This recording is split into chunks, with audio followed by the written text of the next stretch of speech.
제가 먼저 기도드리고 오늘은 지난 시간에 이어서 율법 아래에 있는 인간이라는 주제로 말씀을 전하도록 하겠습니다. 거룩하시고 은혜로우신 하나님 아버지, 이 시간 살아계신 하나님께서 우리와 함께 해주시고 무엇보다 하나님의 말씀이 전해질 때에 이 말씀을 듣는 모든 이들이, 그리고 말씀을 전하는 설교자가 모두 함께 이 하나님의 말씀의 영광과 또 이 말씀의 어미로우심을 볼 수 있도록 저의 눈과 마음과 귀를 열어주시기를 간절히 기도합니다. 이 시간 진리의 영께서 우리와 함께 해주셔서 이 말씀이 참으로 우리 마음속에서 효력있게 역사할 수 있도록 도와주시고, 이 말씀이 우리의 믿음과 합하여 우리 안에서 참으로 하나님을 향한 아름다운 열매가 맺힐 수 있도록 도와주시기를 간절히 기도합니다. 이 시간을 주님께 의탁드리며 이 모든 기도를 우리의 구원자이신 주 예수 그리스도 이름으로 간절히 기도드렸습니다. 아멘. 다 함께 일어나셔서 오늘 말씀을 함께 봉독하겠습니다. 오늘 함께 읽을 말씀은 지난 시간과 마찬가지로 로마서 3장입니다. 로마서 3장 19절 말씀과 6장 14절 말씀을 다 함께 한 목소리로 읽도록 하겠습니다. 로마서 3장 19절입니다. 다 함께 읽겠습니다. 시작. 이제 우리가 알거니와 율법이 어떤 것들을 말하든지 그것은 율법 아래 있는 자들에게 말하나니 이것은 모든 입을 막아 온 세상이 하나님 앞에서 유죄가 되게 하려 함이니라. 아멘. 뒤로 넘어가서 6장 14절도 한 절 읽겠습니다. 6장 14절입니다. 읽겠습니다. 시작. 너희가 율법 아래 있지 아니하고 은혜 아래 있으므로 죄가 너희를 지배하지 못하리라. 아멘. 다 함께 자리에 앉아주시기 바랍니다.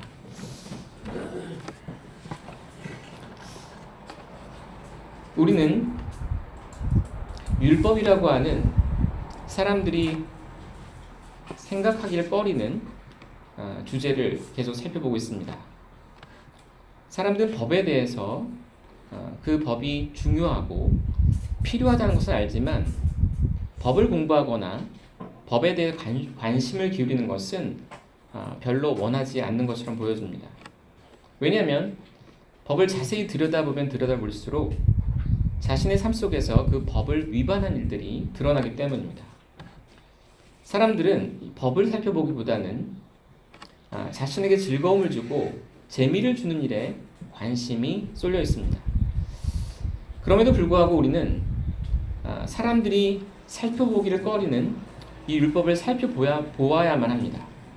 그 이유는 범죄를 저지른 죄인이 공권력, 경찰을 피해 도망다니는 것처럼 그 범죄자가 경찰을 피해 도망다니면서 아무리 재미있고 즐겁고 행복한 일을 한다 할지라도 그의 마음속에 여전히 언젠가는 자신의 죄가 발각될 것이고, 자신이 체포될 때 자신이 받게 될 그 형벌에 대한 두려움 때문에 사실 그의 도망 생활은 결코 행복할 수 없기 때문입니다.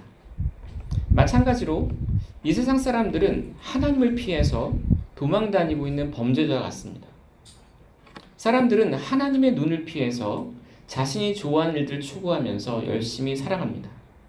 하나님의 이 율법의 엄중한 눈이 자신을 바라보고 있다는 사실을 잊기 위해서 그들은 많은 오락거리들을 가지고 있고, 그리고 그들은 자신이 성공하기 위해서 많은 일들을 추구합니다.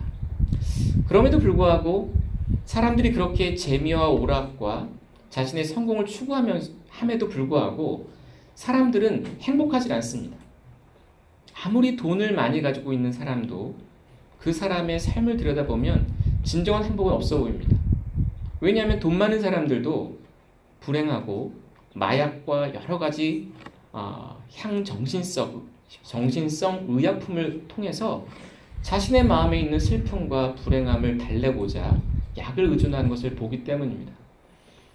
성공한 사람들을 보더라도 행복해 보이지 않습니다. 자신이 원하는 목표를 달성한 사람들도 그곳까지만 도달하면 자신의 삶이 정말 행복할 것을 생각했는데 거기 정말 딱 도달하고 나니까 이제는 목표가 사라지면서 방향을 잃어서 또 행복하지 않습니다. 또 무언가 행복을 위해서 추구해야 될 것 같은 그와 같은 긴장감과 압박감이 있는 것이죠. 왜 사람들은 행복하지 않은 것일까요?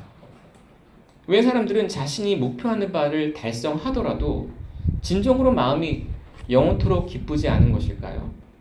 그 이유는 바로 하나님의 율법이 그들을 겨누고 있기 때문입니다. 다시 말해서 그들의 양심이 자신이 하나님의 율법을 범했고 그리고 그로 인해서 하나님께서 자신에게 진노하고 계시고 자신이 죽음에 이르게 될 것이고 죽음 이후에 있게 될 그 하나님의 심판과 그리고 하나님의 심판의 결과인 영원한 형벌이 은연중에 자신의 양심을 계속해서 짓누르고 찌르고 있기 때문에 사람들은 아무리 좋은 것을 보고 아무리 좋은 것을 즐기고 먹고 마신다 할지라도 여전히 그들에게는 진정한 행복과 기쁨이란 없습니다. 그래서 우리는 율법을 살펴보는 것입니다. 비록 사람들이 본성적으로 율법을 싫어하고 또 하나님의 말씀을 듣기를 싫어함에도 불구하고 율법을 살펴봐야 되는 이유는 나중에 죽어본 이후에 죽음 이후에 하나님의 그 율법을 처음으로 경험하는 것보다 우리가 지금 살아서 얼마나 하나님 앞에 큰 죄인지를 깨닫고 그리고 그 죄로부터 용서를 받을 수 있는 이 유일한 길인 예수 그리스도를 믿는 믿음이 무엇인지를 우리가 알아야 되기 때문입니다. 오늘 본문의 말씀을 우리가 다시 한번 살펴보길 바랍니다. 제가 읽겠습니다. 하나님의 말씀을 들으십시오. 이제 우리가 알거니와 율법이 어떤 것들을 말하든지 그것은 율법 아래 있는 자들에게 말하나니 이것은 모든 입을 막아 온 세상이 하나님 앞에서 유죄가 되게 하려 함이니라 라고 말씀하고 있습니다. 율법이 주어진 목적은 그 율법을 통해서 모든 사람들이 하나님 앞에 유죄 판결을 받은 범죄자라는 것을 고발하기 위함입니다.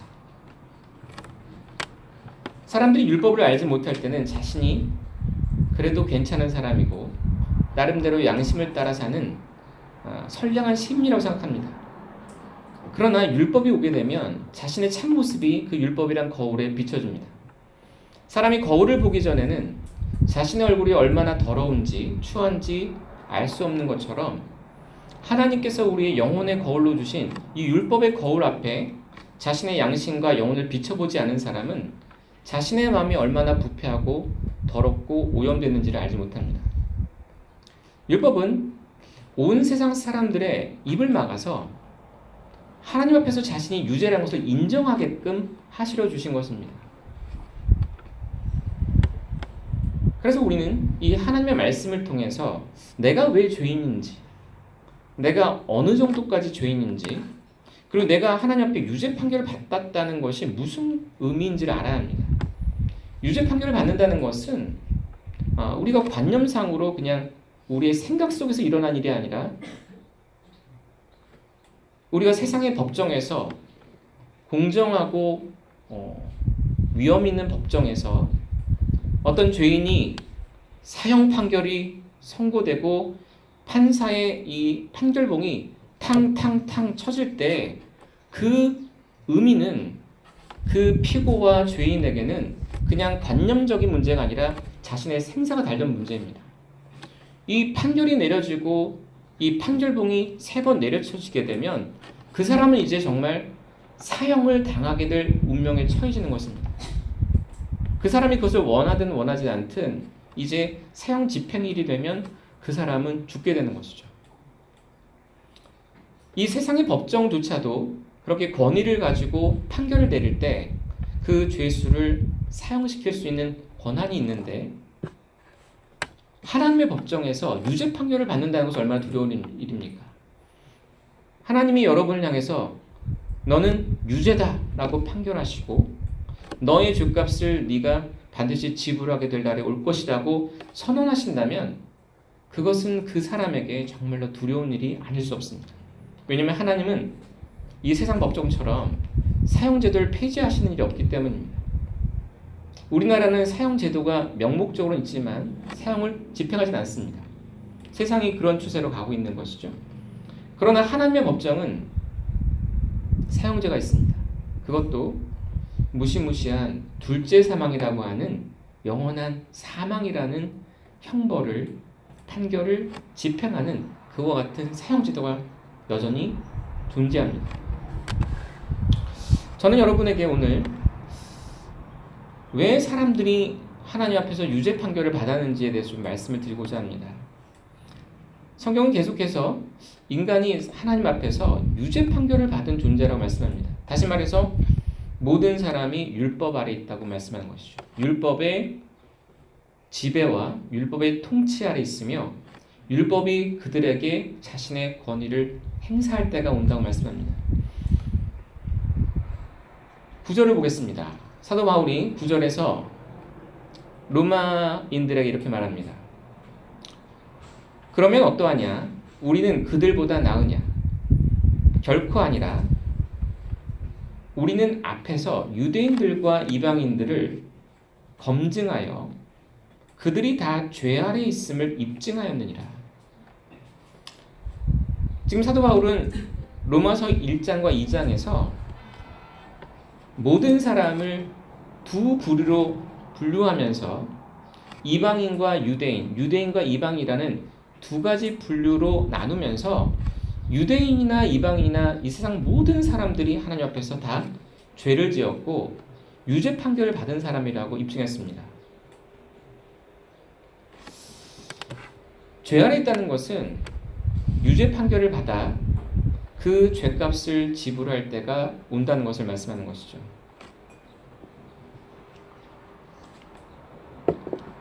그럼 왜 인간들이 모든 사람이 하나님 앞에서 이렇게 유죄 판결을 받게 되었을까요? 오늘 10절부터 말씀을 저와 함께 그대로 한번 읽어주시기 바랍니다. 10절부터 19절, 우리가 읽었던 19절까지 저와 함께 한 절씩 교대로 읽으면서 하나님께서 사람들을 왜 죄인이라고 말씀하시는지 그 이유를, 그 죄목을 우리가 함께 좀 살펴봤으면 좋겠습니다. 제가 먼저 10절 읽겠습니다. 이것은 기록된 바 의로운 자는 없나니 단 한 사람도 없으며 깨닫는 자도 없고 하나님을 찾는 자도 없으며 그들이 다 길에서 벗어나 함께 무익하게 되고 선을 행하는 자가 없나니 단 한 사람도 없도다. 그들의 목구멍은 열린 돌무덤이라. 그들이 자기 혀로 속임수를 쓰나니 그들의 입술 밑에는 독사의 독이 가득하며 독사의 독이 있고 그들의 입은 저주와 쓴 것으로 가득하며 그들의 발은 피 흘리는데 빠름으로 파멸과 고통이 그들의 길에 있어 그들이 화평의 길을 알지 못하였고, 같이 읽겠습니다. 그들의 눈앞에는 하나님을 두려워함이 없느니라 함과 같으니라. 네, 여기까지 읽겠습니다. 성경은 사람에 대해서 아주 부정적인 평가를 내립니다. 너무나 박한 평가를 내립니다. 의로운 자는 없나니 단 한 사람도 없다라고 말합니다. 이 세상 사람들 가운데 단 한 명도 하나님 보실 때 의로운 사람은 없고 모두가 다 죄인이라는 것입니다. 우리가 어떻게 모든 사람이 죄인이라는 것을 알 수 있을까요? 여러분이 사람이 다 죄 가운데 유죄 판결을 받은 사람이라는 것을 알고 싶다면 여러분은 온 세상을 다 돌아다닐 필요는 없습니다. 여러분 자신과 여러분의 가족과 친구와 이웃만 잘 보십시오. 여러분이 만날 수 있고 경험할 수 있는 모든 사람을 한번 잘 보시기 바랍니다. 여러분 그 사람들 가운데 의인이 있습니까? 정말 죄가 없는 무죄하고 온전히 완전히 의로운 사람이 있습니까? 하나님을 경외하고 두려워하며 죄를 짓지 않는 사람 말입니다. 여러분 자신을 여러분이 잘 아실 것입니다. 여러분은 하루에도, 아니 단 한 시간이라는 그 짧은 시간에도 여러분의 마음속과 여러분의 생각과 여러분의 입술에 나오는 말과 행동 가운데 여러분은 하나님의 법을 많이 위반하고 있다는 것을 아마 여러분의 양심이 여러분에게 고발할 것입니다. 우리는 바닷물이 정말 짜다는 것을 알기 위해서 태평양을 다 다니면서 물을 떠먹어 볼 필요는 없습니다. 우리는 동해에 가서 그 물을 맛을 보게 되면 동해와 이어지는 모든 태평양 물이 다 짜다는 것을 이미 알 수 있습니다. 마찬가지로 우리가 정말 모든 사람이 죄인이라는 걸 알고 싶으시다면 여러분은 온 세계를 다 다닐 것이 아니라 여러분 자신을 잘 돌아보면 됩니다. 여러분 자신과 여러분의 가족과 여러분의 친구들과 여러분이 만난 지인들을 잘 살펴보시면 아무도 죄를 안 짓는 그와 같은 무죄하고 선한 사람은 없다는 것이죠. 의로운 사람은 없습니다. 단 한 사람도 없습니다. 그리고 하나님의 은혜가 없이는 자신이 죄인이라는 것을 깨닫는 사람도 없습니다. 자신이 죄인이라는 걸 깨닫고 하나님을 찾으며 하나님께서 자신의 죄를 용서해 주시고 새 사람이 되어서 회심케 되어 정말 중생한 자로서 거룩한 삶을 살아가야 된다는 것을 깨닫는 사람이 없습니다. 하나님의 은혜로 성령님께서 그 사람의 양심을 깨우셔서 자신이 얼마나 죄인인지를 보게 하시고 그로 말미암아 자신이 그 죄값을 치를 그 비참하고 두려운 심판이 있다는 것을 깨닫게 해주시지 않으면 사람은 하나님께서 아무리 자신을 가리켜 죄인이라고 말씀하시고 그 죄값이 사망이고 지옥이라는 이 무시무시한 선고를 가지고 사람들에게 경고하심에도 불구하고 사람들은 깨닫지 못하고 자기 위험을 보지 못하고 태연하게 아무 일도 없는 것처럼 날마다 살아가는 것이죠. 이곳에서 구원받은 분들은 그 구원받은 자들이 뛰어나거나 지혜롭거나 무언가 남보다 나은 것이 있어서 구원을 받은 것이 아닙니다.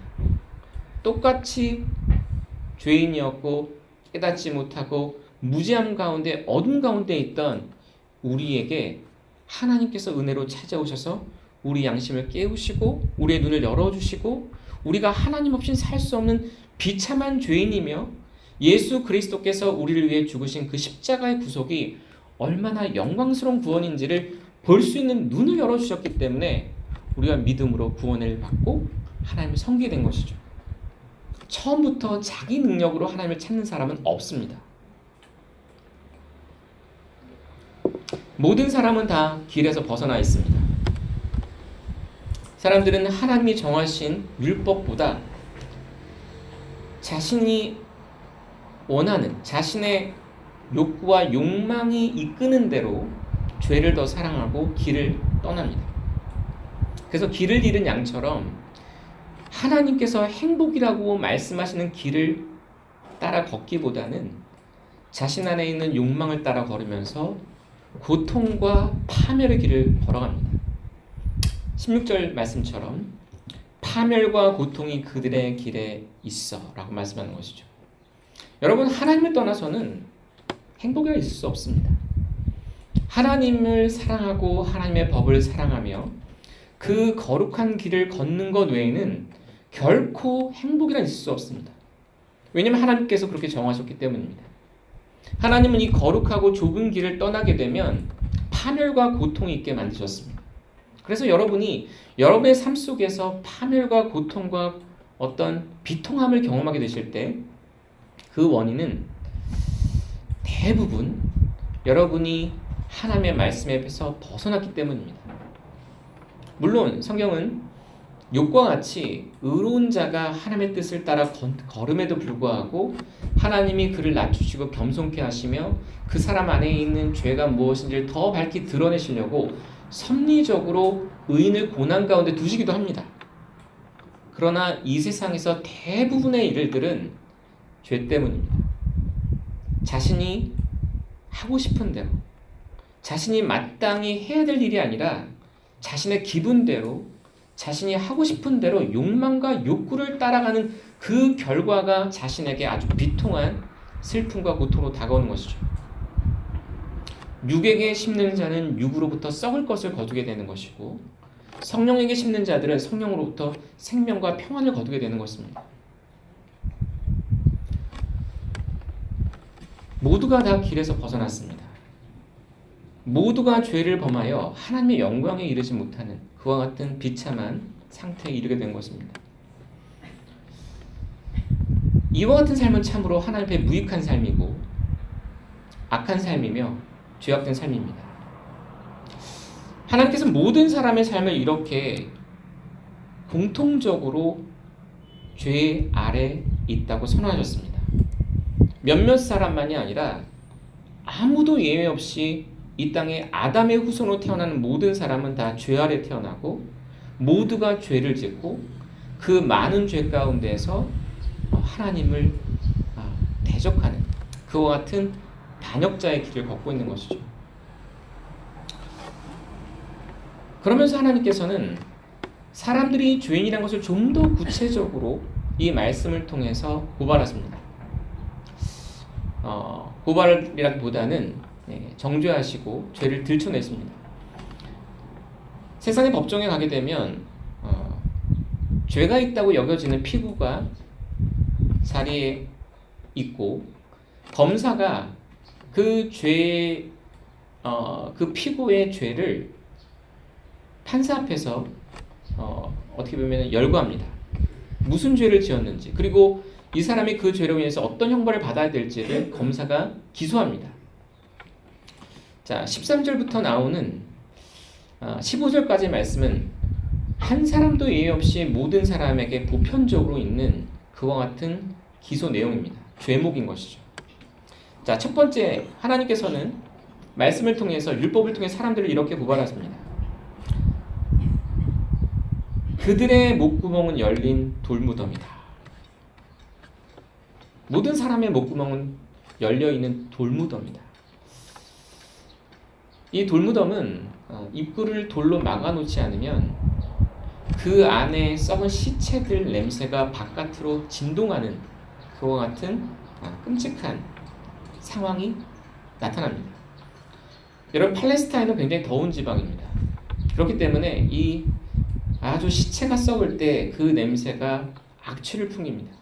열린 돌무덤이란 뜻은 그 안에 온갖 식체와 썩은 것들이 가득한데 돌문을 열어놔서 그 입구로부터 지나가는 사람들에게 온통 썩은 냄새가 사람을 고통스럽게 한다는 뜻입니다.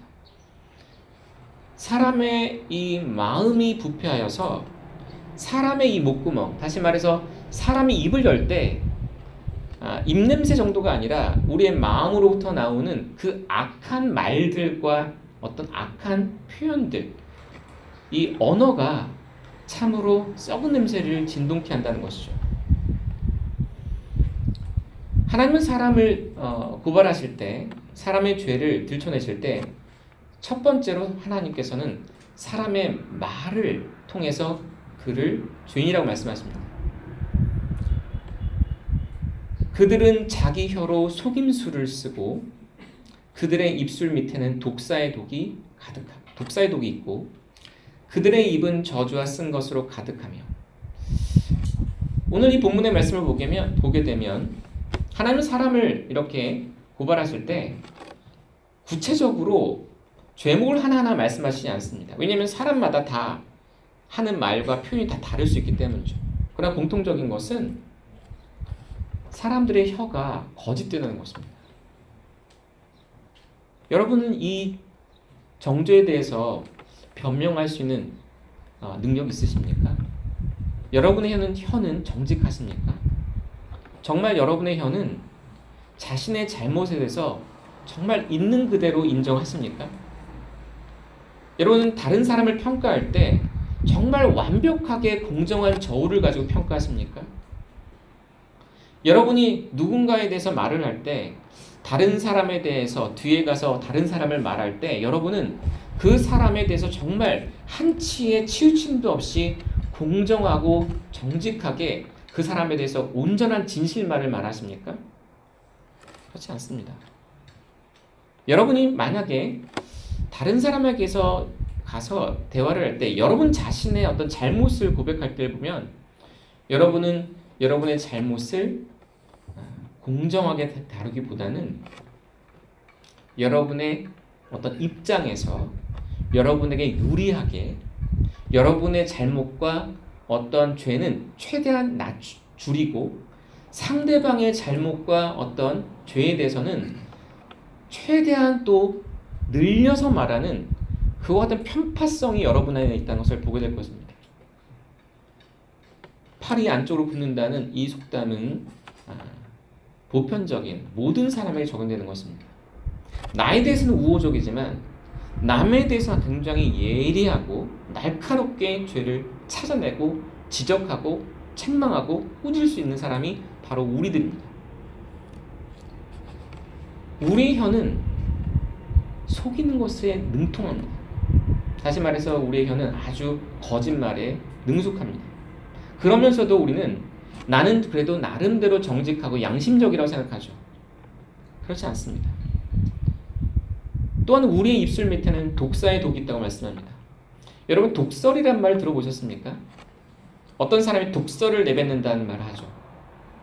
아주 저주와 미움과 다른 사람에게 해를 끼치는 그런 해악된 말을 아주 서슴없이 그냥 내뱉는 것입니다. 다른 사람이 어떤 상처를 받는지에 대해서는 생각하지도 않고 그 말이 다른 사람에게 어떤 영향과 어떠한 피해를 줄 것인지 생각하지 않고 자기 감정에 충실하다는 솔직하다는 이런 어떤 변명을 하면서 하고 싶은 말을 그냥 내뱉는 것이죠. 이것이 바로 독사의 그 혀 밑에 독이 있는 것처럼 우리의 입술 밑에 독이 있는 것입니다. 우리는 얼마나 칼로 찌르시 말할 때가 많습니다. 우리가 분노하게 되면 우리가 예의를 갖추고 우리가 침착할 때는 우리는 교양 있게 말합니다. 다른 사람에게 배려하듯이 말하고 차분하게 말합니다. 그러나 어떤 사람이 나의 이 참을성과 나의 인내심의 한계를 넘어서는 행동을 하게 될 때 우리는 그 사람을 향해서 입 밖에 내지 않는다 할지라도 우리 마음속으로 얼마나 독설을 내뱉는지 모릅니다. 우리는 마음속으로 미움과 증오심 가운데 살인을 저지를 때가 많은 것이죠.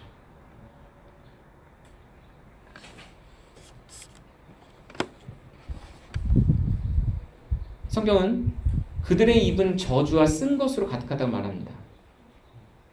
우린 다른 사람을 축복하고 다른 사람을 칭찬하고 다른 사람을 격려하고 다른 사람에게 뭔가 이렇게 힘을 북돋아주는 말을 하기보다는 너는 그래서 안 돼. 그래서 되겠니? 그러니까 너는 이 모양 이 꼴이야 라고 말하면서 다른 사람에 대해서 그 사람의 행동과 그 사람의 삶을 연관지어서 너는 이렇게 행동하고 이렇게 말하니 너의 인생은 결국 이렇게 비참할 거야 라고 하는 그 사람의 인생까지도 판결을 내려버릴 때가 있습니다.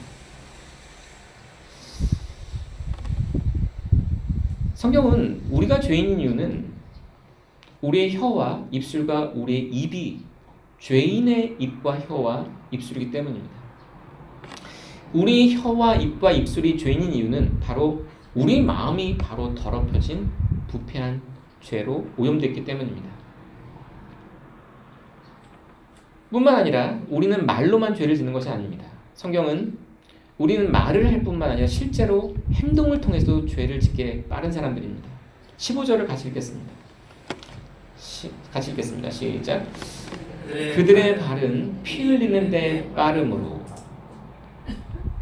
사람들은 입으로만 죄를 짓는 것이 아니라 자신이 입으로 말한 것을 실제로 행동에 옮깁니다.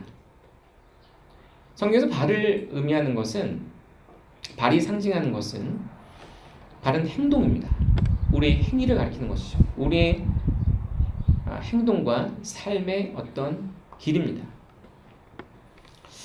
우리는 다른 사람에게 복수하는 데 빠릅니다.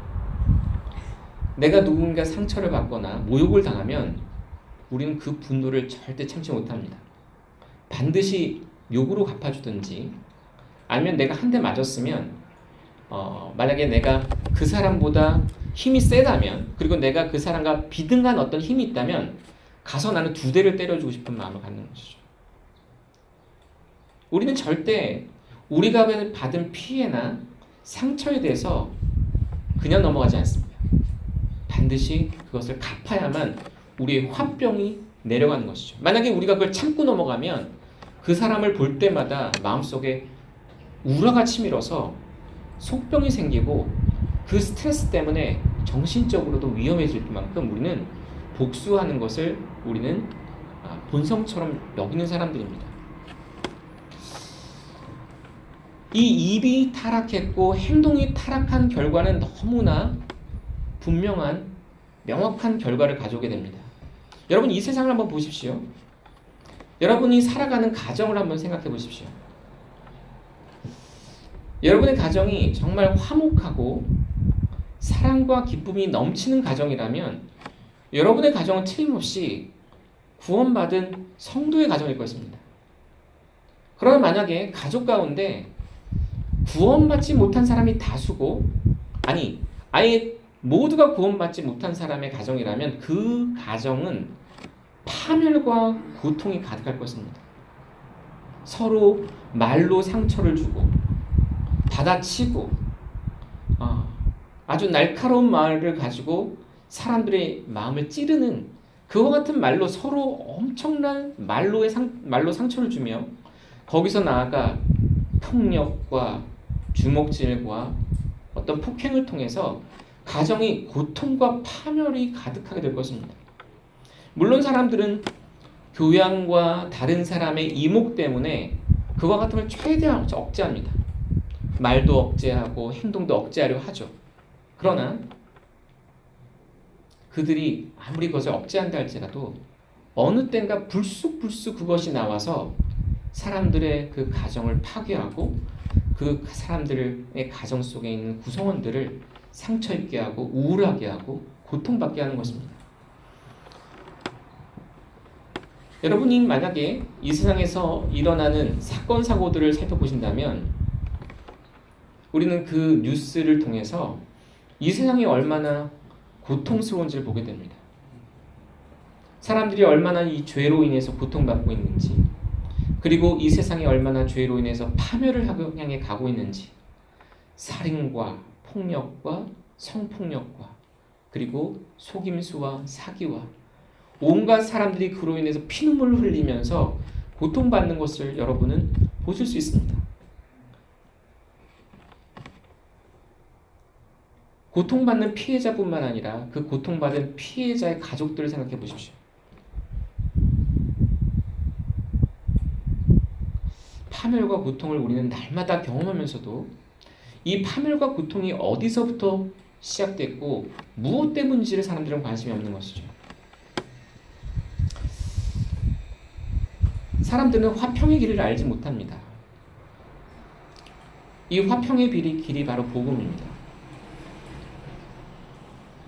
여러분, 어떤 사람이 구원을 받게 되면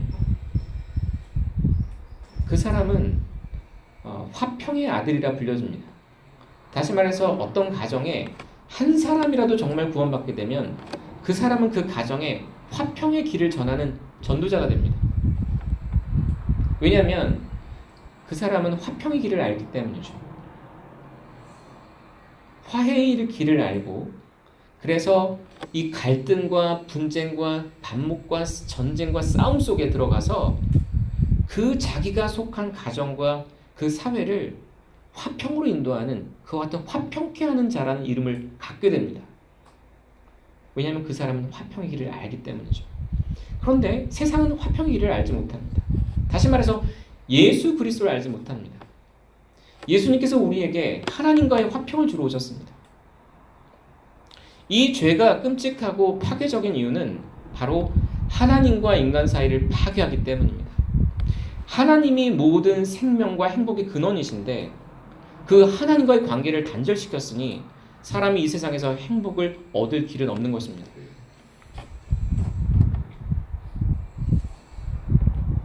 여러분은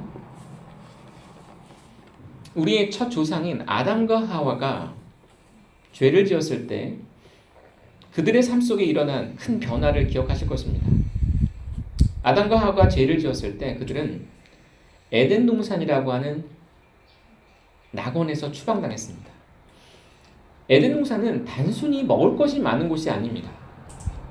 에덴 동산은 단순히 사람의 육신만을 즐겁게 해주는 그러한 낙원이 아닙니다. 에덴 동산의 핵심은 그 모든 풍요로움과 행복의 근원인 하나님과 친밀한 교제가 있는 곳입니다. 에덴 동산이 낙원인 이유는 그곳에 먹을 것이 많고 일을 안 해도 되는 이와 같은 외적인 조건 때문이 아니라 그곳에서 모든 복의 근원이신 하나님과 친밀한 교제를 나눌 수 있었던 것이 바로 에덴 동산의 핵심입니다.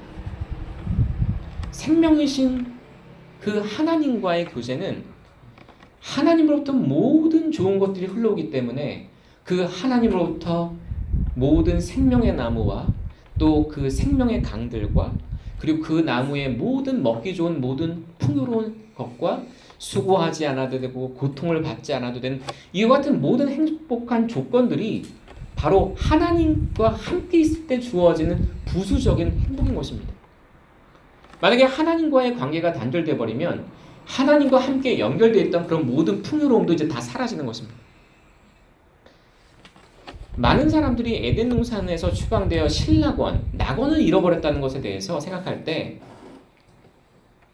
하나님이 주신 어떤 행복을 잃어버렸다는 것에 초점을 두지만 가장 중요한 상실과 가장 중요한 단절은 하나님과의 관계가 단절된 것입니다.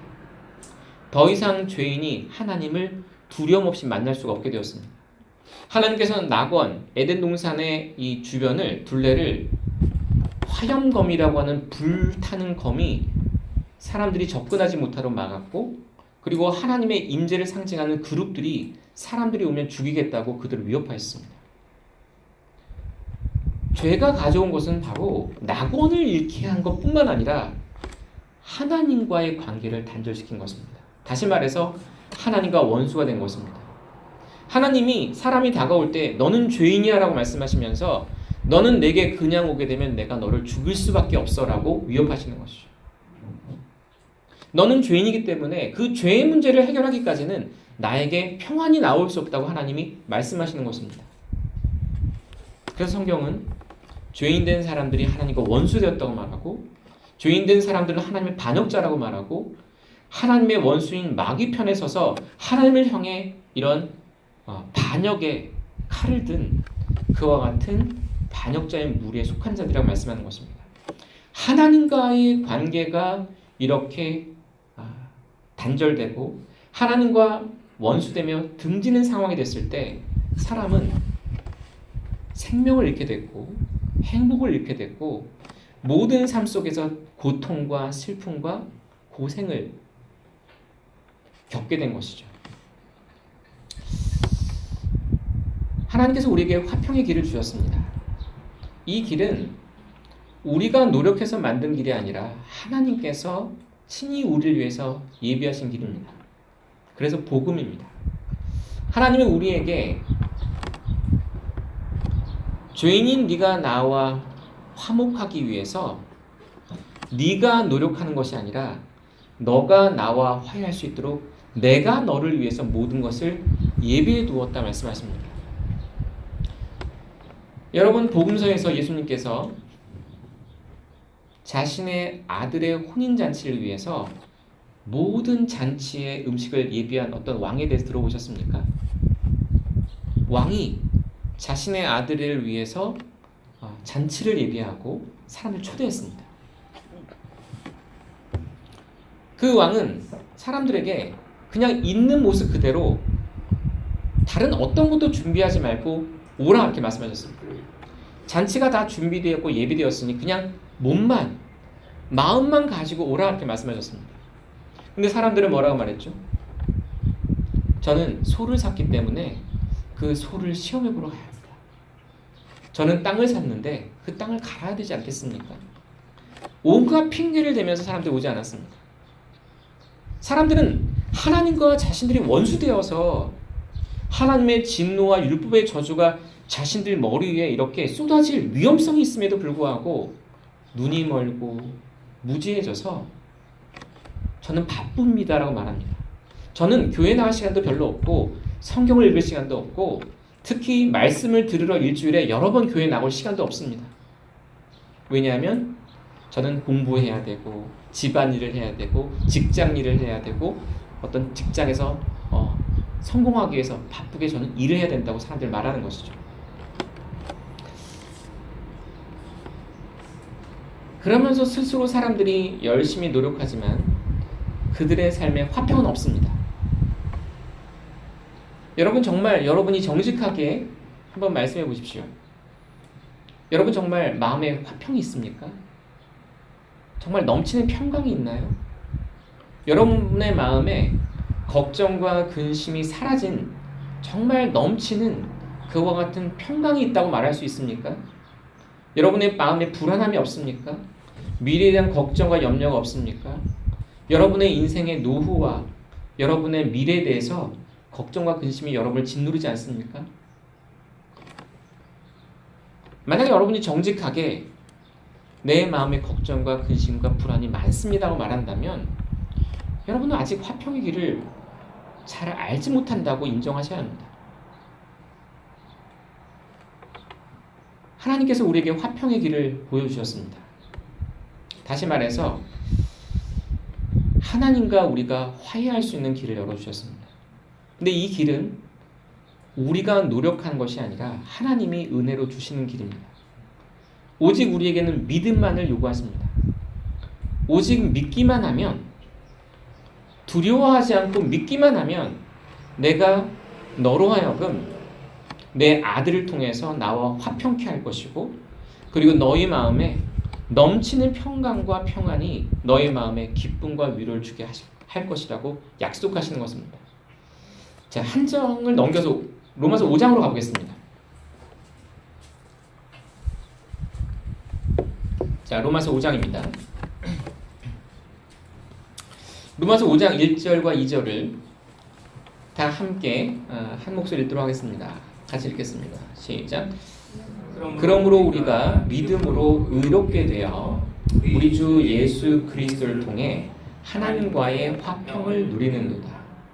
또 우리가 그분을 통해 지금 우리가 서 있는 이 은혜 안에 믿음으로 들어감을 얻었으며 하나님의 영광의 소망을 기뻐하느니라. 여러분, 여기 하나님과 화평을 현재 누린다는 이 선언을 여러분 보실 수 있지 않습니까? 우리는 지금 이 믿는 성도들은 지금 하나님과 화평을 누리고 있다라고 선언한 사람들입니다. 어떤 사람이 믿음을 고백하고 나는 신자라고 말하면서 하나님과 나는 아직 화평한 것인지 모르겠다라고 말하는 분이 있다면 그 사람은 아직 믿음 안에서 온전케 되지 못한 사람입니다. 왜냐하면 진정으로 믿는 사람은 믿음으로 의롭게 되어 우리 주 예수 그리스도를 통해서 하나님과의 화평을 누리기 때문이죠. 여러분, 누린다는 말이 무슨 뜻인지 잘 아시지 않습니까? 누린다는 것은 기쁨 가운데 경험하고 있다는 뜻입니다. 머리로만 아는 것이 아니라 실제로 내 마음이 예수 그리스도를 믿음으로 하나님과 화평한 관계를 내가 체험적으로 날마다 경험하고 있다는 것을 말씀하는 것이죠. 여러분, 하나님과 화평할 수 있는 유일한 길이 무엇입니까? 믿음입니다. 여기서 불신의 죄가 치명적이라는 것이 드러납니다. 사람들이 죄가 많습니다. 사람들은 거짓말도 했고 탐욕스럽고 이기적이고 자기중심적이고 말과 행동을 통해 많은 죄를 짓지만 사람에게 있어서 가장 큰 죄는 그 영혼에게 있어서 가장 치명적인 죄는 살인죄도 아닙니다. 왜냐하면 살인자도 믿음으로 의롭게 될 수 있기 때문입니다. 간음한 자도 아닙니다. 간음한 자도 믿음을 통해 의롭게 될 수 있습니다. 여러분, 다윗을 아시지 않습니까? 다윗은 자기 안에 불타오르는 욕정 때문에 자기의 충성스러운 신하 우리아의 아내를 취하여서 간음했습니다. 남의 아내를. 취했습니다. 그리고 나서 그것을 숨기려고 자기 아이가 생긴 것을 알고 나서 이 밧세바라는 여인에게 자기 아이가 생긴 것을 알고 나서 그것을 감추려고 우리아를 전쟁터에서 급히 불러들여서 밧세바와 동침하게 만들려 했는데 우리아가 아주 의로운 충성심 때문에 다른 모든 군인들이 이렇게 피 흘려 싸우고 목숨을 걸고 있는데 나 혼자서 집에 가서 아내와 동침할 수 없다고 하면서 거절하자 결국에는 이 우리아를 전쟁터 최전방으로 보내서 죽게 만들었습니다. 다윗은 간음을 저지르고 살인을 저지르는 사람입니다.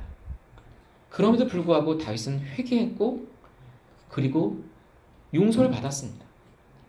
살인자도 간음한 자도 용서받을 수 있습니다. 그러나 용서받지 못한 사람은 누군지 아십니까? 회개하지 않고 믿지 않는 자입니다.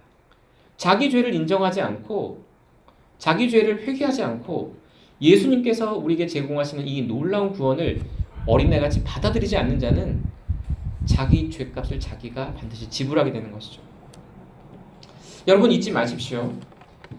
하나님과 화평케 되는 유일한 길은 예수 그리스도를 믿는 믿음뿐입니다. 오직 믿음으로만 하나님과 우리가 화해할 수 있습니다. 그런데 여러분들이 아직도 10년, 20년, 30년 어쩌면 오랜 동안 교회에 나오면서도 성도들에게 주어져 있는 이 하나님과의 화평을 누리지 못하는 분이 있다면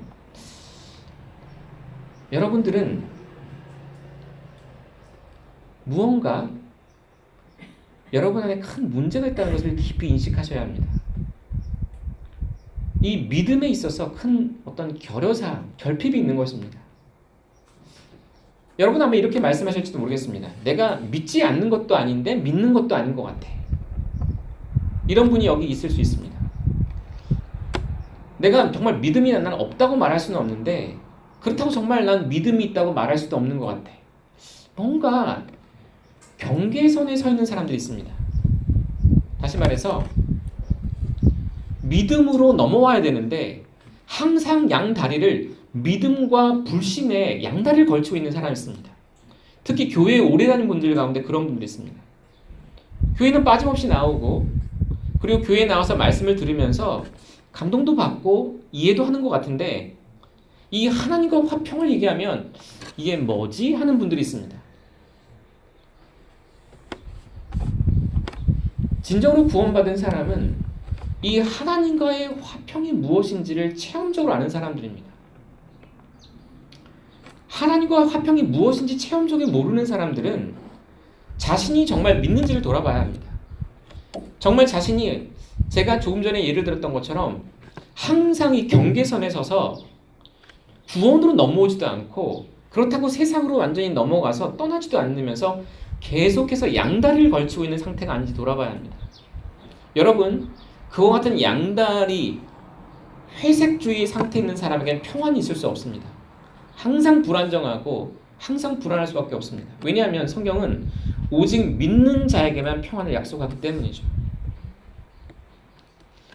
우리는 믿음으로 의롭게 되어 우리 주 예수 그리스도를 통해 하나님과의 화평을 누리는도다. 여러분에게 제가 질문을 드리겠습니다. 여러분 하나님 앞에서 여러분 마음속으로 대답하십시오. 저한테 대답 안 하셔도 괜찮습니다. 모든 사람의 마음을 아시는 사람의 중심을 보시는 하나님께 답변해 보십시오. 여러분 정말 믿음으로 의롭게 되셨습니까? 그리고 우리 주 예수 그리스도를 통해서 지금 그 믿음으로 하나님과 화평을 누리십니까? 하나님과의 화평이 무엇인지 모르겠다는 분이 있다면 하나님과의 화평은 하나님과 사랑의 관계를 맺은 사람이고 하나님과 친밀한 관계를 맺은 사람입니다. 하나님을 생각할 때 거리낌이나 하나님에 대한 어떤 불신과 의심이 사라지고 하나님이 나를 너무나 사랑하시고 나도 하나님을 너무나 사랑한다고 하는 하나님과 나의 관계가 사랑이라는 관계로 회복된 관계를 말하는 것입니다. 하나님의 사랑에 대해서 의심하지 않고 그리고 내가 또한 하나님을 사랑한다는 것도 의심하지 않는 상태가 하나님과 화평한 상태입니다. 어떤 사람들은 이런 사람들이 있습니다. 나는 하나님을 열심히 찾는데 나는 하나님을 사랑하는 것 같은데 하나님은 나를 사랑하시지 않는 것 같아. 하나님은 내가 가는 길에 계속해서 걸림돌을 두시고 장애물을 두시고 하나님은 나에게 기도도 안 들어주시고 내가 원하는 것을 주지 않으셔서 하나님이 나를 사랑하신지 나는 의심스러워. 이런 분이 있다면 여전히 하나님과 화평하지 못한 것입니다. 또한 어떤 분은 하나님은 나의 기도도 들어주시고 나에게 모든 어떤 좋은 것을 주시는 것 같은데 그러나 나는 하나님께 순종하고 싶지는 않아. 나는 하나님의 뜻대로 살고 싶지는 않아. 나는 하나님이 사랑이시고 하나님은 나를 사랑하시는 어떤 많은 은혜를 베푸시는 걸 알지만 나는 하나님의 뜻대로 사는 것은 싫어. 이렇게 말하는 사람이 있다면 이 사람도 하나님과 화해하지 못한 것입니다. 하나님과 진정으로 화해한 사람은 2절에서 말씀하는 것과 같습니다. 우리가 그분을 통해 지금 우리가 서 있는 이 은혜 안에 믿음으로 들어감을 얻었으며 하나님의 영광의 소망을 기뻐하느니라. 믿음을 통해 이 구원의 은혜 안으로 들어가서 하나님께서 약속하신 이 놀라운 복된 소망 가운데 기뻐하는 삶을 사는 것입니다. 나 같은 죄인이 은혜를 입어 이렇게 예수를 믿게 되다니, 내가 구원을 받아 내 죄가 다 용서되다니, 세상에서 소망도 없고 방황하며 비통함과 파멸의 길을 가던 내가 이 복음의 은혜로 말미암아 구원을 받아 이제는 영원한 천국을 소유하게 되었고 그리스도께서 내 안에 사시고 주님께서 내 모든 하루하루의 삶 가운데 항상 선함과 긍휼 가운데 나를 인도하시는 이 축복 안에 내가 살 수 있다니, 이 기쁨이 넘치는 삶을 살 수 있다는 것이죠. 이것이 바로 하나님과 화평 가운데 살아가는 삶의 기쁨입니다. 자, 11절을 제가 읽어드리겠습니다. 자, 하나님과 화평을 누리는 사람은 기쁨을 누리는데요. 이렇게 말합니다. 그러할 뿐 아니라 우리가 우리 주 예수 그리스도로 말미암아 이제 속죄를 받았으며 그분을 통해 또한 하나님을 기뻐하느니라. 여러분, 하나님과 화평한 사람의 특징은 하나님을 기뻐할 줄 아는 사람입니다. 하나님을 즐거워하는 사람입니다. 하나님의 말씀이 즐거운 사람입니다. 이 하나님의 말씀인 성경을 읽을 때, 들을 때가 가장 행복한 사람입니다. 그리고 이 말씀을 통해서 하나님께서 내 마음을 감동시켜 주시고 이 말씀을 통해서 하나님의 약속들을 다시 재확인할 때 가장 기쁜 사람인 것이죠. 하나님을 기뻐하는 사람은 또한 하나님의 율법을 즐거워하는 사람입니다.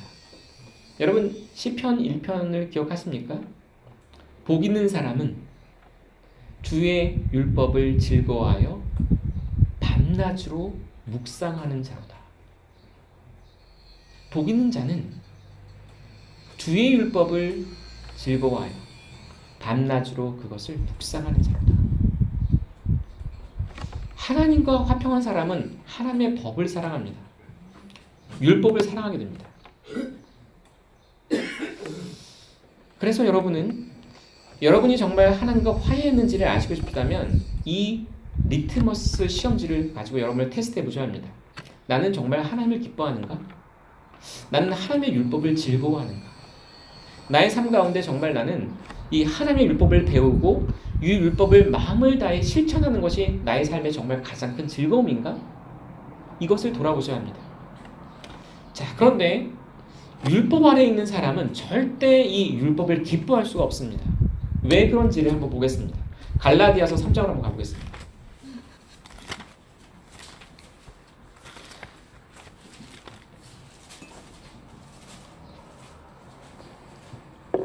자, 갈라디아서 3장 10절입니다. 갈라디아서 3장 10절을 찾으셨으면 함께 한 목소리를 읽겠습니다. 시작. 율법의 행위에 속한 자들은 다 저주 아래 있나니 기록된 바 율법책에 기록된 모든 것을 행하기 위하여 항상 그것들 가운데 거하지 아니하는 모든 자는 저주받은 자니라 하였느니. 여러분, 율법의 행위에 속한 자들은 다 저주 아래 있다고 선언합니다. 여러분, 이 말씀을 좀 곰곰이 생각해 보실 필요가 있습니다. 왜 율법의 행위에 속한 자들은 다 저주 아래 있을까요? 아니, 율법을 행하는데 왜 저주 아래 있는 것입니까? 율법이 악한 것일까요? 여러분, 율법이 하나님의 성품과 일치하는 것인데 율법은 결코 악할 수 없습니다. 율법은 거룩하고 선호가 의로운 것입니다.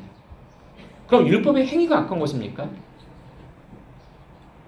거룩하고 선하고 의로운 법을 행하는 행위가 악한 것입니까?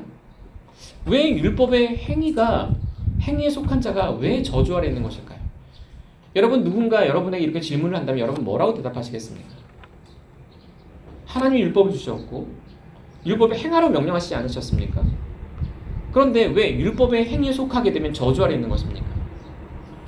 여기서 우리는 율법의 행위와 율법의 행위에 속한다는 것의 차이를 구별할 줄 알아야 합니다. 많은 사람들이 율법의 행위와 율법의 행위에 속한다는 것을 하나로 보기 때문에 혼란 속에 빠집니다. 하나님이 율법을 행하라고 주셨는데 율법을 행했는데 악하고 죄인이고 오히려 저주 아래 있다고? 이게 무슨 말인지 사람들이 도무지 이해를 못하는 것이죠. 여기서 중요한 것은 율법도 선하고 율법을 행하는 것도 선한 것입니다. 무엇이 악하고 저주 아래 있는 것이냐면 그 율법의 행위에 자신을 맡기는 것이 악한 것입니다. 자, 이게 무슨 뜻인지 좀 더 설명드리겠습니다. 하나님께서는 십계명을 주셨습니다. 이 십계명은 다 거룩하고 선하고 의로운 것입니다. 우리가 이 십계명을 지킨다는 것은 선한 것입니다. 그런데 이 십계명을 지키는 행위를 의지하는 것은 악한 것입니다. 다시 말해서 율법도 선하고 율법을 행하는 것도 선한 것인데 나의 구원을 율법을 행하는 데 두는 것이 저주 아래 있다는 것입니다. 여러분이 구원을 받고 싶다면 여러분은 율법을 행함으로써 내가 율법을 얼마나 많이 행했는가를 가지고 여러분의 구원을 점검하려 한다면 여러분은 저주 아래 두는 것입니다. 다시 말해서 여러분은 하나님께서 여러분에게 값없이 제시하신 이 구원을 거절해버리고 내가 열심히 율법을 행해서 내 노력으로 내가 구원을 받아보겠다고 스스로 자기 의를 세우는 것이기 때문이죠. 율법도 선하고 율법의 행위도 선하지만 율법의 행위를 통해서 자신의 의를 세우려는 그 행위가 바로 저주를 받는 것입니다. 그것이 바리새인들의 길이었고 바로 사도 바울이 회심하기 이전에 걸었던 길이었던 것이죠. 그런데 많은 사람들이 이 율법의 행위를 의지한 사람들이 있습니다. 여전히 있습니다. 여러분, 이 교회 안에도 있습니다. 교회 안에도 믿음을 통해 단번에 주어지는 이 구원을 의지하기보다 내가 하나님 앞에서 얼마나 의롭게 행동하고 있는지를 자꾸 돌아보면서 내가 교회에 빠짐없이 나오고 또 예배 시간에 지각하지 않고 그리고 예배를 오전 오후 다 참석하고 그리고 기도하고 헌금하고 무언가 하나님이 내게 가르쳐 주신 율법을 잘 행하고 있을 때는 내가 이와 같은 율법을 행하는 행위를 통해서 천국에 들어갈 기회나 문이 더 넓어진 걸로 생각하고 내가 교회에 지각하고 아니 아예 교회에 나오지도 않고 예배를 드리지도 않고 예배 시간에 딴 생각하고 그리고 기도하지도 않고 성경을 읽지도 않고 이와 같이 내가 어떤 하나님께서 기뻐하시는 행위들을 안 하고 있으면 그 행위 때문에 내가 들어가는 구원의 문이 더 좁아지고 구원의 가능성이 더 사라진 거라고 생각하는 것이죠. 여러분, 자신의 행동을 통해서 자신의 구원이 더 확실해졌다가 자신의 행동이 그 어떤 하나님의 기준에 못 미치면 구원이 더 멀어진 것처럼 자꾸 생각하신다면 여러분은 스스로 머리로는 믿음으로 의롭게 된다고 생각하지만 실제로 여러분의 신앙생활은 율법의 행위에 속한 자들처럼 살아가고 있는 것입니다.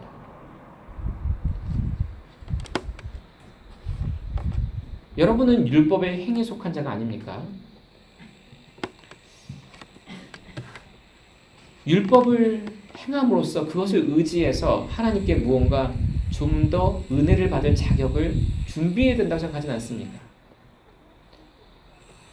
하나님께서는 우리의 어떤 율법의 행위를 통해서 우리가 준비되어 나오길 기다리시는 것이 아니라 하나님은 모든 잔치를 다 예비하시고 산의 진미를 다 예비하시고 먹을 것과 마실 모든 잔치에 필요한 걸 다 예비하시고 그냥 너희가 있는 모습 그대로 너희의 그 죄악된 더러운 모습 그대로 나오라고 말씀하십니다.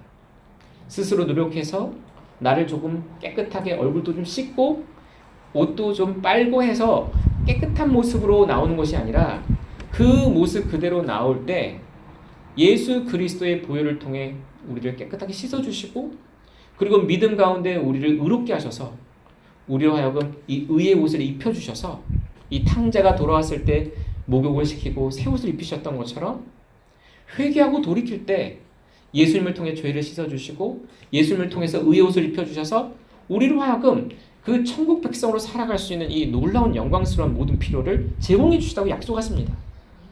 우리에게 필요한 것은 우리가 얼마나 노력해서 율법의 행위를 통해서 좀 더 의로운 상태로 만드느냐가 아니라 우리가 우리 자신의 죄를 인정하는 것입니다. 나의 모든 은은 더러운 누더기와 같고 나는 부정한 물건과 같아서 나는 스스로 나를 씻을 수 없는 그와 같은 더러운 죄 가운데 더럽혀졌다는 것을 인정하면서 믿음으로 그리스도를 바라보는 것을 원하시는 것이죠.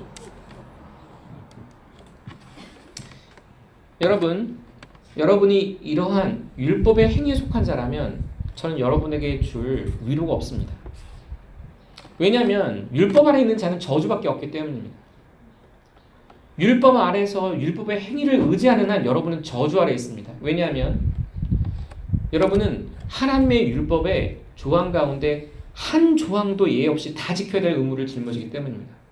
그것도 여러분은 평생토록 하루도 빠짐없이 아니 1분 1초도 예외 없이 여러분의 생애가 태어나면서부터 여러분이 생명을 잃은 그런 어떤 임종의 때까지 그 모든 전 생애 가운데 하나님의 모든 율법을 한 번도 예외 없이 다 지켜야만 여러분은 축복을 받을 수 있습니다. 그러나 불가능합니다. 왜냐하면 우리의 첫 조상이 이미 실패했고 우리는 그 아담으로부터 태어나서 이미 죄 가운데 오염된 상태로 이미 죄의 죄책을 짊어지고 태어나기 때문입니다. 그러나 우리에게 복음이 있습니다. 그 복음은 무엇이냐면 하나님께서 우리를 의롭게 하시는데 우리의 행위를 통해서가 아니라 오직 예수 그리스도를 믿는 믿음을 통해서 값없이 우리를 의롭다 하시기 때문입니다.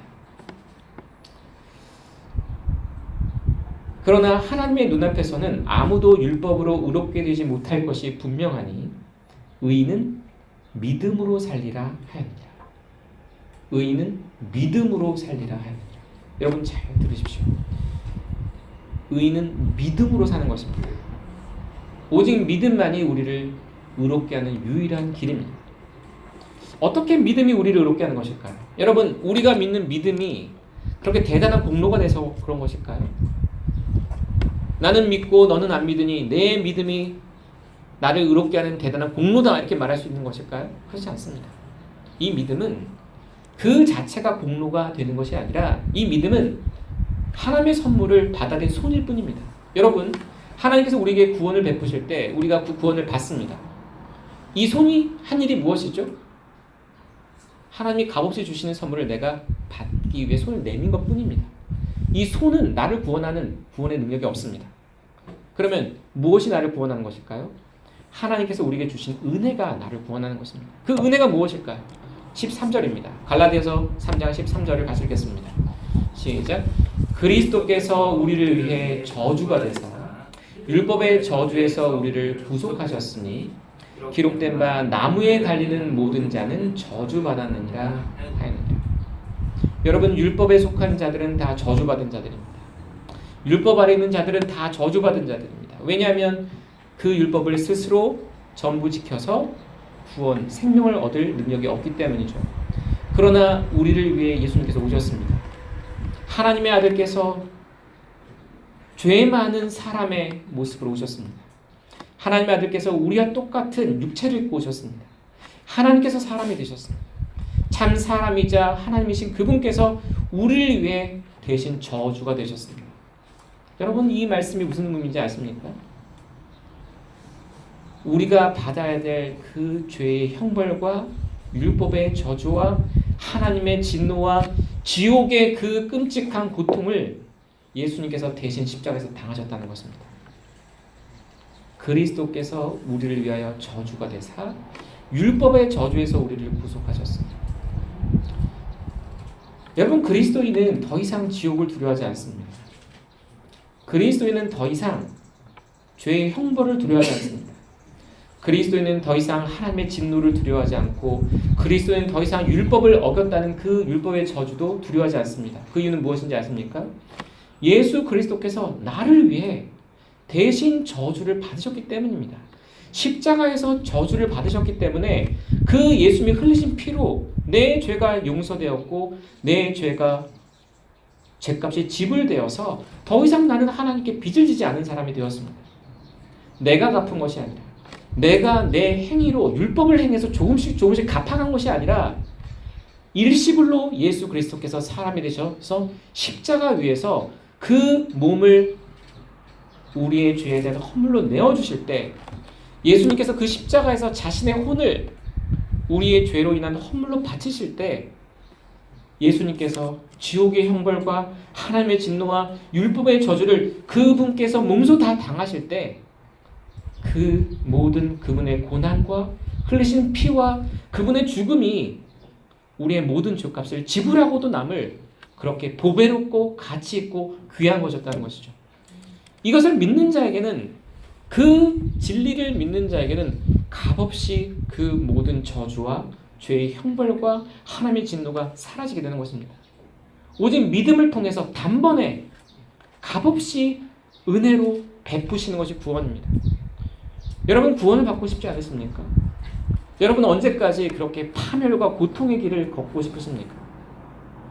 여기 아직까지 자신이 정말 하나님과 화평케 되지 못했다고 생각하는 분이 있다면 여러분, 여러분의 눈앞에 하나님이 제시하시는 이 화평의 길이 있습니다.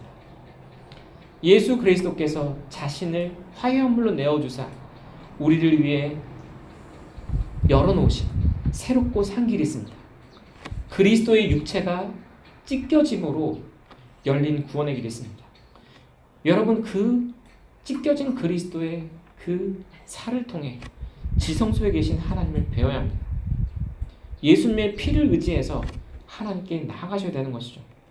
여러분이 의지하고 믿고 신뢰할 것은 여러분이 행한 육신의 율법의 행위가 아니라 여러분이 행한 율법의 행위가 아니라 여러분이 의지할 것은 오직 예수 그리스도께서 여러분을 구원하기 위해서 십자가에서 이루신 구속입니다. 그것을 여러분이 어린아이같이 믿는다면 하나님께서 여러분에게 값없이 단번에 율법의 저주에서 벗어나 하늘에 속한 모든 복으로 여러분에게 복을 주시고 사망에서 생명으로 어둠에서 빛으로 마귀의 권세에서 하나님의 아들의 왕국으로 여러분을 옮기시는 것이죠. 여러분이 새로운 창조물이 되는 것입니다. 더 이상 잃어버릴 수 없는 천국을 소유하게 되는 것입니다. 여러분, 아담과 이브는 낙원을 소유했으나 그들은 실패할 수 있는 사람이었습니다.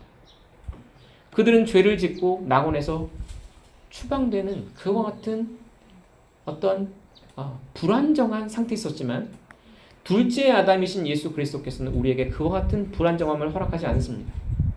예수님께서 우리에게 주시는 구원은 영원합니다.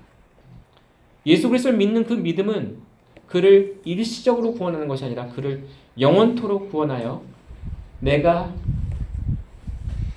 내게 주신 자들을 아버지께서 내게 주신 자를 내가 하나도 잃어버리지 않고 마지막 날에 반드시 일으키려 하신 그 말씀대로 아버지께서 주신 자들은 다 내게로 올 것이요 내게로 오는 자들을 내가 거절하지 내어쫓지 않겠다고 말씀하신 것처럼 하나님께서는 자신에게 나오는 자, 그리스도께 나오는 자를 받아주십니다.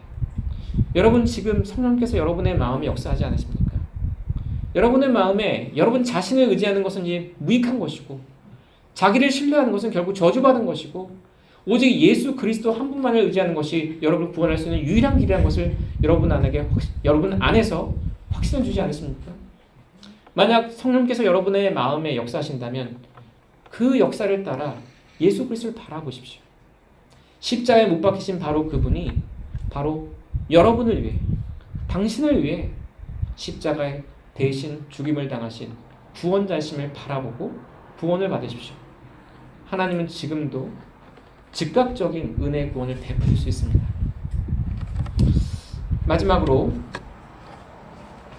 여러분, 하나님과의 화평을 누리는 사람은 기쁨뿐만 아니라 하나님을 두려워하는 축복을 받습니다.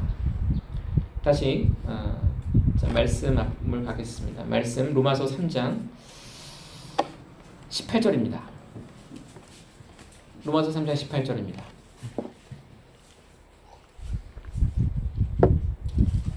같이 한번 읽겠습니다. 시작. 그들의 눈앞에는 하나님을 두려워함이 없느니라 함과 같으니라.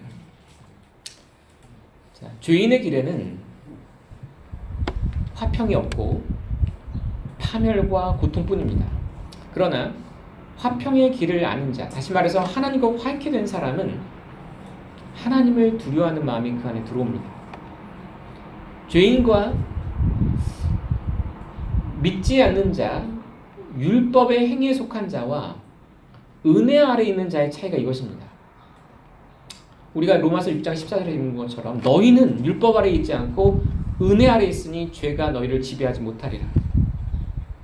은혜 아래 있는 자는 죄가 지배하지 못합니다. 왜냐하면 율법으로부터 예수님께서 우리를 해방시켜 주셨기 때문이죠. 우린 더 이상 율법에 따라 정죄받지 않는 그와 같은 놀라운 구원에 이르게 된 것입니다. 자, 그런데 그리스도인은 이 예수님을 믿음으로 말미암아 율법으로부터 해방되지만 그렇다고 해서 율법을 멸시하는 자가 되지 않습니다. 많은 사람들이 굉장히 큰 오해와 이단적인 사상에 빠지는데, 은혜 안에 들어오면 죄를 지어도 상관없다는 어떤 이런 율법 폐기주의자가 됩니다. 율법을 버렸다. 율법으로부터 해방됐으니 나는 이제 율법을 지키지 않아도 된다라고 하는 반율법주의자가 됩니다. 이것은 율법을 통해 구원받으려는 율법의 행위에 속한 자만큼 위험한 것입니다. 왜냐하면 우리가 예수님을 받아들이게 될 때 예수님께서는 우리 안에 그리스도의 영을 주십니다. 성령님이 우리 안에 내주하시게 되는 것이죠. 이것이 놀라운 것입니다. 예수를 믿게 되면 우리 안에는 성령님이 우리의 구원을 봉인하시는 분으로 내주하십니다. 그런데 성령님은 우리로 하여금 하나님을 두려워하는 이런 너무나 놀라운 성품을 주십니다. 회심이라고 하는 것은 그냥 지적으로 어떤 구원의 길을 이해하는 것을 그치는 것이 아니라, 이 회심이라고 하는 것은 이 하나님의 율법과 은혜에 대해서 이해할 뿐만 아니라 마음으로 믿어 우리 마음속에 그리스도로 말미암아 성령님이 우리 안에 거하시게 되는 것입니다. 중생하게 되는 것이죠. 거듭나게 되는 것입니다. 거듭난 사람 안에는 성령님이 거하시고 성령님이 거하시는 사람 안에는 하나님에 대한 경외심이 있습니다. 어떤 사람이 하나님을 경외하지 않고 하나님을 두려워하지 않는다면 그 사람은 아직 화평의 길을 모르는 것입니다. 여기 로마서 3장에서 화평의 길을 알지 못하였고 그들의 눈앞에는 하나님을 두려움이 없느니라, 이것을 함께 결합시킨 이유가 있습니다. 화평의 길을 아는 자는 하나님을 두려움이 있다는 것입니다. 반대로 화평의 길을 모르는 사람은 하나님을 두려워하지 않는다. 이것이 함께 세트로 가는 것입니다. 그러나 어떤 사람이 정말 화평의 길을 알게 된다면, 다시 말하면 예수님을 통해서 은혜로 의롭게 되고 구원을 받게 된다면 그 사람에게는 하나님을 두려움이 있다고 말하는 것입니다. 이것이 바로 진정한 회심입니다. 우리의 구원은 진정한 회개와 믿음이 동전의 앞뒷면처럼 결합되어야 합니다. 많은 사람들이 믿는다고 말하는데 그 믿음이 반쪽으로 보여지는 이유는 머리로 이해하는 것입니다. 화평의 길이. 정말 머리로는 어떻게 하면 화평케 되는지 다 이해합니다. 내가 죄인인 것도 이해가 되고 예수님의 십자가가 모든 죄를 구속한다는 거 이해가 됩니다. 그런데 문제는 무엇이냐면 자기 안에 하나님을 두려워하면 없습니다. 하나님과 정말 화해케 되어서 하나님과 친밀감은 없는 것이죠. 그건 구원이 아닙니다. 사실 반쪽 구원이라고 말하지만 성경에 반쪽 구원이라는 건 없습니다. 하나님은 영혼을 완전히 구원하시고 온전히 구원하십니다. 그래서 우리 마음속에 두려움이 있는지를 봐야 합니다. 여러분이 정말 하나님과 화평을 누린다면 여러분은 하나님을 두려워하셔야 합니다. 이 두려움은 율법주의자들이 두려워하는 두려움과는 다른 것입니다. 율법주의자들도 율법을 범했을 때 하나님께 벌을 받을까 봐 두렵습니다. 그런데 이 하나님과 화평케 된 자들이 하나님을 두려워하는 것은 그런 것과 다른 것입니다. 왜냐하면 율법으로부터 해방되어 이제 은혜 아래에 있으면서도 하나님을 두려워하는 것입니다. 그 두려움이 무엇인지 한번 보겠습니다. 자, 말씀을 한번 찾을 텐데요.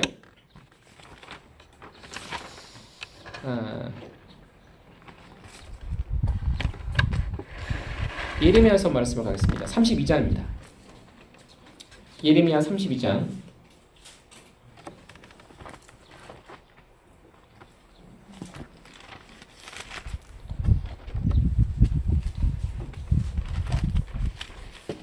자, 예레미야 32장 38절부터 40절까지를 41절까지를 저와 함께 한 목소리를 읽어주시기 바랍니다. 같이 읽겠습니다. 자, 38절부터입니다. 예레미야 32장 38절부터 시작. 그리하여 그들은 내 백성이 되고 나는 그들의 하나님이 되리라. 또 내가 그들에게 한 마음과 한 길을 주어 그들이 자기들과 자기들 뒤에 있을 자기들 자손의 복을 위하여 영원히 나를 두려워하게 하리라. 또 내가 그들에게 복을 주기 위하여 그들에게서 떠나 돌아서지 아니하리라는 영존한 언약을 내가 그들과 더불어 맺고 나를 두려워함을 그들의 마음속에 두어 그들이 나를 떠나지 아니하게 하리라. 참으로 내가 그들을 기뻐함으로 그들에게 복을 주고 내 마음을 다하며 혼을 다하여 그들을 이 땅에 확고히 심으리라. 여러분, 이 말씀은 복받은 하나님의 백성에 대한 말씀입니다. 저주받을 수 있는, 이렇게 구원을 잃어버릴 수 있는 상태가 아니라 영원한 언약을 맺어 영원토록 구원받고 영원한 복을 줄 사람들입니다. 그런데 이처럼 영원한 복을 주는 사람들에게 하나님이 주신 선물이 있습니다. 그것이 무엇입니까? 영존하는 언약을 내가 그들과 더불어 맺고 나를 두려워함을 그들의 마음속에 두어 그들이 나를 떠나지 아니하게 하리라.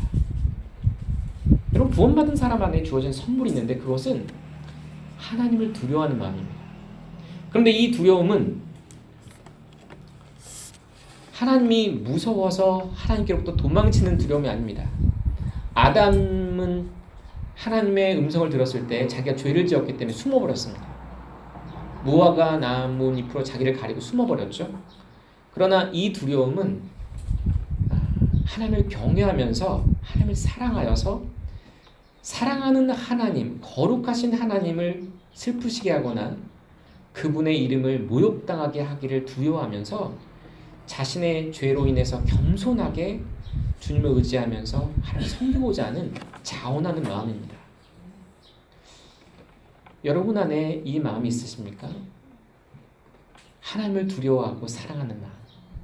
그래서 정말 하나님의 뜻을 너무나 온 마음을 다해 행하고 싶은, 그래서 나의 삶의 가장 큰 행복이 하나님의 법을 더 온전히, 더 마음을 다하여 순종하여 행하는 것이 진정한 나의 기쁨이 되는, 그와 같은 하나님이 주신 마음, 이 마음이 우리 안에 있는가, 이것이 굉장히 중요한 것이죠. 자, 이제 말씀을 마치겠습니다. 여러분 안에 이 마음이 있다면 더욱더 하나님을 두려워하면서 주님 앞에 겸손히 엎드려 이 마음이 사라지지 않도록, 그리고 이 마음이 계속 유지될 수 있도록 기도하시기 바랍니다. 그리고 여러분 가운데 아직 이 은혜를 모르는 분이 있다면 주님께 구하시기 바랍니다. 여러분, 구원은 하나님께서 값없이 주는 선물입니다. 그 선물을 받지 못한다는 것은 여러분이 믿지 않기 때문이고, 여러분이 믿지 않는다는 것은 여러분이 하나님 대신 다른 것을 신뢰하고 있다는 것입니다. 그래서 얼마나 어리석은 것입니까? 여러분의 그 파멸과 고통의 길에서 벗어날 수 있는 유일한 길은 오직 예수 그리스도를 믿는 믿음뿐입니다. 자, 그러면 잠시 기도하는 시간 좀 갖겠습니다. 지난 시간에 기도를 못했는데요. 잠깐 반주를 좀 부탁드리고요. 333장 반주를 좀 해주시길 바라고, 반주하는 동안 각자가 좀 기도하셨으면 좋겠습니다. 여기 아직 예수님을 영접하지 않은 분이 있다면 마음의 결단을 하고 주님을 구하시길 바랍니다. 제가 주님을 믿습니다. 저의 믿음 없음을 도와주시고, 제가 온전히 믿고 어린아이같이 믿고 진정으로 하나님과 화평케 될 수 있도록 도와주십시오라고 여러분의 입으로 기도하시기 바랍니다. 또한 하나님과 화평케 되신 분이 있습니까? 그 은혜로 인해 감사드리기를 바라고, 그 화평이 더욱 넘칠 수 있도록 주님께 기도하길 바랍니다. 333장입니다. 함께 기도하는 시간 갖겠습니다. 오 하나님 아버지, 이 시간 주님께서 역사해 주시기를 간절히 기도합니다. 주님께서 참 이 시간 큰 은혜를 베풀어 주셔서 하나님의 말씀이 성령의 역사로 임할 수 있도록 도와주시고, 사람들의 영혼 가운데 자신의 죄를 볼 수 있도록 도와주시기를 간절히 기도합니다. 하나님 참으로 역사하사 성령께서 빛으로 임해 주시고, 죄가 얼마나 큰지 더러운지를 볼 수 있도록 도와주시기 원합니다. 주님 참으로 이 시간 그리스도께서 십자가에 못 박히신 그 은혜, 그 갈보리에 못 박히신 그리스도께서 죄인들을 구원하시는 은혜가 얼마나 큰지를 볼 수 있도록 도와주시기 원합니다. 예수님의 그 십자가의 보혈을 통해서 죄가 용서되고 하나님과 화평케 되어서 이제는 저는 그리스도 안에서 기쁨 가운데 살 수 있는 은혜가 얼마나 복된지를 기억할 수 있도록 도와주시기 원합니다. 날마다 이 은혜를 주님, 이 시간 성령께서 마음을 열어주시기 원합니다. 마음을 닫지 않도록 도와주시고, 마음을 열고 주님을 구할 수 있도록 도와주시기 바랍니다. 오직 성령님만이 이 시간 죄인들의 눈을 열어주시고